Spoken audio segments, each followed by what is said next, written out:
अकोला जिल्ह्यातील तेल्हारा तालुक्यातील जस्त गाव एक शांत गाव, जिथे एका तरुणाच्या आत्महत्येने सगळ्यांना हादरवून सोडलं आहे। 30 वर्षीय सागर शंकर चिकटे याने 16 मे रोजी सकाळी शेतातील लिंबाच्या झाडाला फाशी घेऊन आत्महत्या केली आहे। परंतु या आत्महत्येमागे आहे एक क्रूर आणि धक्कादायक कहाणी। सागरने तेल्हारा येथील श्रावणी मोबाईल शॉपीमधून एक मोबाईल उधार घेतला होता। या मोबाईलच्या उधारीच्या पैशांसाठी 15 मे रोजी सायंकाळी 5 वाजता विनीत युथकार, यश युथकार, उमेश पांडे, अक्षय भारसाकडे, राहुल मोकडकार आणि विनय राऊत हे सागरच्या घरी 4 व्हीलर मधून आलेत। सागरने त्यांना विनंती केली की माझ्याकडे आता पैसे नाहीत, उद्या मी तेल्हाऱ्यात पैसे आणून देतो। परंतु यश युथकाराने त्याचं काहीही न ऐकता सागरला मारहाण केली। सागर गावाबाहेर पळाला होता, परंतु सर्वांनी त्याला पकडलं आणि जबर मारहाण केली।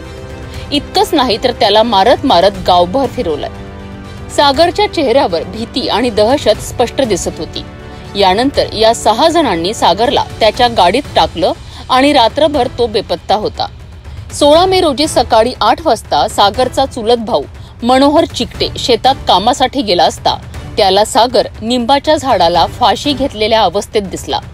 या धक्कादायक घटनेनंतर सागरचा चुलत भाऊ सचिन चिकटे यांनी तेल्हारा पोलिसांना तक्रार दाखल केली आहे। सचिनच्या तक्रारीवरनं तेल्हारा पोलिसांनी 6 जणांविरुद्ध अपराध, आत्महत्येस प्रवृत्त करणे आणि इतर गंभीर कलमांखाली गुन्हा दाखल केला आहे।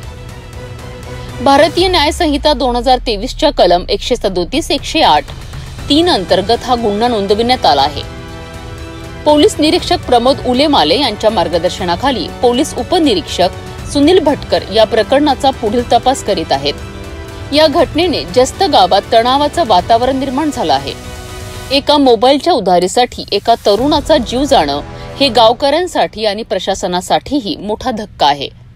पोलीस आता या 6 संशयितांची कसून चौकशी करत असून या प्रकरणातील इतर पैलूंचा शोध घेत आहेत।